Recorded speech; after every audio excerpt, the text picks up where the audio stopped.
De tout temps, de toute époque, de toute guerre, les femmes et les hommes furent confrontés à des choix tragiques. Face à leur conscience, et pour beaucoup à l'insouciance de la jeunesse, certains prirent le maquis.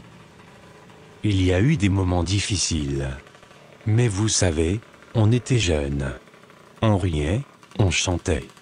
On n'a jamais eu l'impression de faire des choses extraordinaires. Pour que nous ne les oublions pas, l'amicale du Maquis Fort-de-France nous a conviés à un rendez-vous avec l'histoire sur notre territoire les 18, 19 et 20 juillet. L'association a été sollicitée par le Maquis Fort-de-France pour la création de reportages sur les différentes animations. En ce samedi 19 juillet, tout avait commencé par la cérémonie religieuse avec le groupe Canto Verdun de Colmar-les-Alpes. Pendant ce temps, les bénévoles du groupe Soldats de Mémoire préparaient leurs véhicules, mais aussi bavardaient avec les quelques badauds et amoureux de belles mécaniques. Tous ces véhicules sont d'une conservation remarquable. Ils suscitaient les curiosités, mais aussi quelques interrogations, toujours un peu les mêmes, comme la date de mise en circulation, comment s'est effectuée la restauration, quelle est la mécanique. Tout se passe bien, oui? Ah, ils sont bien. Hein. Tranquille? Ah, ouais. Confortable? Confortable.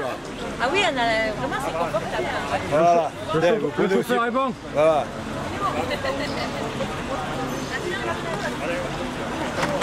Voilà. Cela permet aussi de voir l'évolution de l'automobile au cours des années. Un retour en arrière, bien sympathique. La troupe en costume d'époque faisait ressurgir bien des souvenirs à la population locale. À l'issue de ces préparatifs et de la cérémonie religieuse, tout le monde se préparera pour les différents dépôts de gerbes.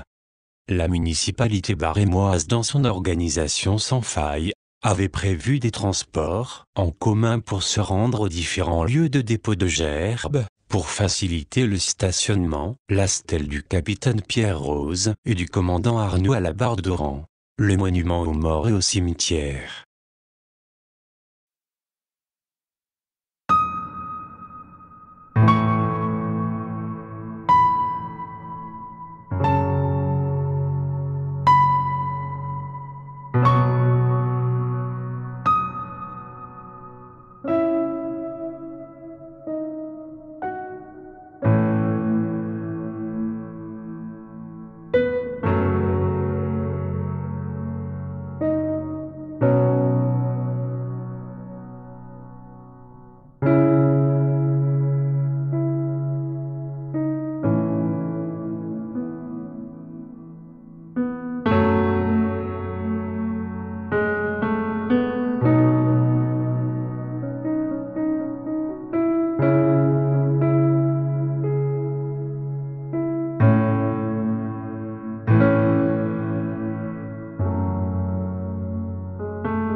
Descendez des collines, camarades, camarades.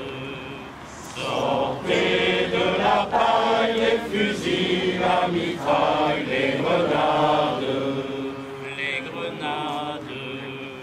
Oh, et les tueurs à la balle et au couteau, tuez vite, tuez vite. Oh, et saboteurs, attention à ton fardeau, dynamite, dynamite. C'est nous qui brisons les barreaux des prisons.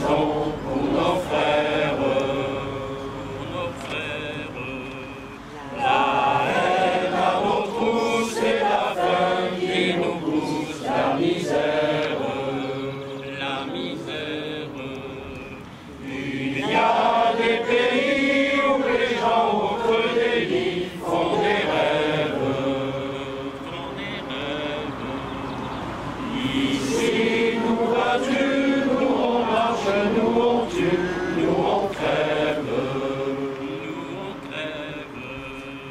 Ici chacun sait ce qu'il veut, ce qu'il fait quand il passe. Ami, si tu tombes, un ami sort de l'ombre à ta place. Demain, du sang noir séchera au grand soleil sur les routes. Chiffrez, compagnons, dans la nuit de liberté, nous écoute. Fort de France. 70 ans ont passé depuis la fin des combats du maquis de Fort-de-France contre l'occupant nazi. 70 ans, ce n'est pas si loin que ça. Représente la vie d'un homme. Les vétérans sont encore là pour témoigner. La population se souvient encore d'une époque où, pour la première fois de son histoire, la France a été sous la domination d'une dictature oppressante et raciste, où la France avait abdiqué dans le déshonneur et la collaboration. Seule une poignée d'hommes et de femmes à l'échelle du pays ont pris le parti de la résistance, idéologique dans un premier temps, puis armée dans un deuxième temps. Qu'ils soient de l'armée secrète comme le saint Mexanté Gérard Pierre-Rose, chef du maquis Fort-de-France, ou franc-tireur partisan de Saint-Cyrien, Henri Hutinet, alias Jean-Louis Voré, chef FTP du secteur. Ils étaient frères d'armes. Importants ou anonymes, ils étaient soldats, sans uniforme, unis dans le même objectif, la libération de la France. Par leur action de guérilla, incessante contre l'occupant, notamment sur la route Napoléon, ils ont largement désorganisé et insécurisé l'ennemi, contribuant à la réussite de l'opération Allié Dragoon du débarquement de Provence à partir du 15 août 1944. Nous leur devons notre liberté et notre démocratie actuelle, génération future, ne les oublions pas. Une pensée, un mot, une fleur, et ils sont encore parmi nous comme immortels. Ces quelques mots que vous allez entendre maintenant, Gérard Pierre-Rose aurait pu les écrire. Ils sont un hommage personnel, écrit d'un membre de l'association du maquis de Fort-de-France, lui-même petit-fils de résistant, texte de Nicolas Clouseau, décembre 2010, excusez ce matin, il sera la staff. 18 juillet 1944. Barre d'Oran, Basses-Alpes, nous sommes aujourd'hui.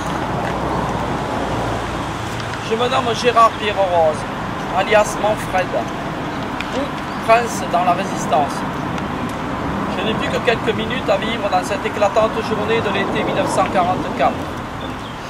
M'accompagne dans ces ultimes moments un autre soldat sans uniforme, le capitaine Arnoux. Nous faisons face avec fierté et courage à nos bourreaux nazis, debout et libres face au peloton d'exécution improvisé malgré la douleur. Moment d'intense émotion, le temps s'est comme ralenti. J'ai l'impression que mon cœur va exploser tant il cogne dans ma poitrine. Étrange, mon esprit vagabonde et me retrace le film d'une vie si brève et pourtant si remplie. Je repense à mes parents et à l'innocence des jeunes années quand on contemplait les lumières de Fort-de-France dans la douce quiétude des soirs d'été.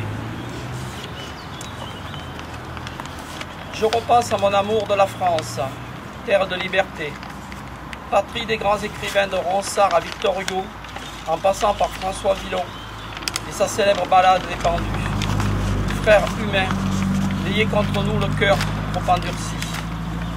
Je repense surtout à mon engagement inconditionnel dans la résistance, avec tous mes frères d'armes du maquis de Barème.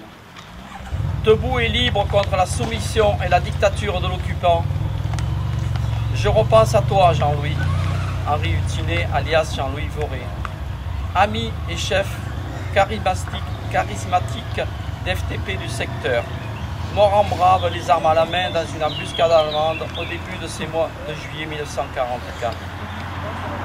Tout cela ne sera pas vain. J'en ai l'intime conviction.